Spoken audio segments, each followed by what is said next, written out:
So you do facial recognition. I've mentioned her show many times, but you do it. We do it together. Yeah, with you Us and with Zara. Yeah. Yeah. So how do you guys all, like, I guess, form that show? I guess that's my own question to you, both of you. Well, I think like we were in the scene around the same time, and us plus a couple other ladies, Suba, Kieran, and Aparna, I would say, because she was sort of the famous one. Yeah. Yeah. It's a show every month at the Comedy Store they do, by the way. So And it's taken on different forms too, which I'm sure Yeah. Fizaa will go over. Yeah.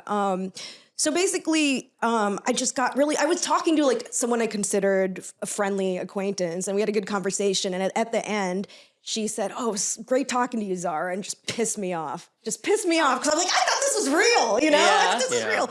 And of course, like she didn't mean it that way. And I've talked to her since, and she, you know, like what do they say? Fertilizer is made out of whatever. But I made a facial recognition guide, like a little meme thing with all of our faces. And I was like, before you talk to any of us, look at this. Yeah. Just look at this.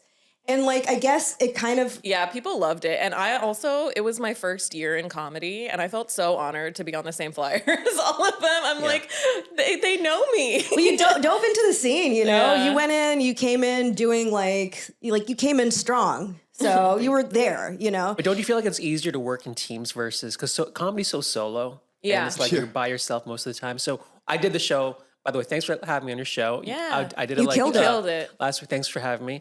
But it was so cool to see that you guys like work as a team, as a unit. And I was like, oh, this is actually so nice because I'm always by myself at these clubs.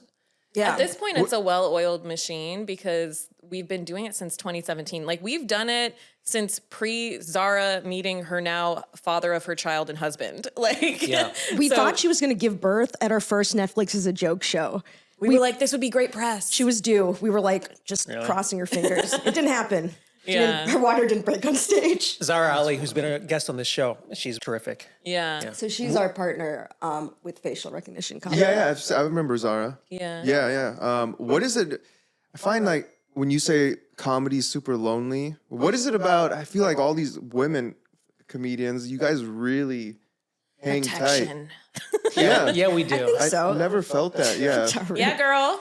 Well, I think like it sort of gave us a community because like 10 years ago, 20 years ago, it was just so male dominated. Yeah. And then sort of not only are we female identifying, but we're also women of color. So there were only, no one really had our backs. At the time, people would put one woman on a lineup and that was it. Like that was Also, status quo, right? Yeah, even at the beginning of our show, when we would have our flyers up, like people would comment like rating our looks like openly. Yeah. So it started out really. Does not surprise me. Yeah, it's I mean, it's brutal. not surprising, but it still feels bad. Yeah. You know, it's like the antithesis of what we're trying to do here and supporting each other. So it was, I think, a different landscape also before Me Too.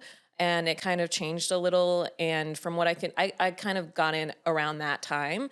And from what I can tell from what older female comedians have said, people who've had more experience, they said it was a lot more competitive.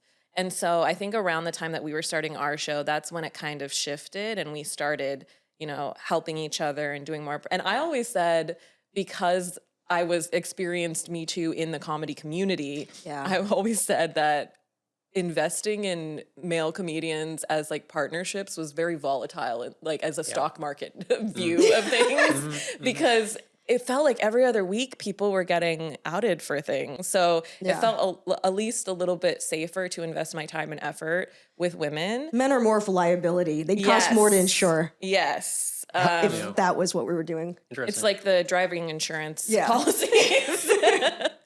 No, I feel like comedians in general are just volatile. Yeah. A lot of personality. So, and like the thing that would draw you to wanting to be on stage and tell jokes and get validation, that's not necessarily coming from a healthy place. Yeah. I think it can evolve, but I mean, a lot of us have our hangups and idiosyncrasies. I also think there aren't like good systems in place because like you said, it can be very isolating. And so because of that lack of community, because of the lack of like healthcare, like things can drive people crazy, and not having a good support system to rely on or not getting paid well and having to deal with the financial instability, like Yeah. that can also be very like a pressure filled system. Yeah. It's a career where you lose money. Well, Yeah.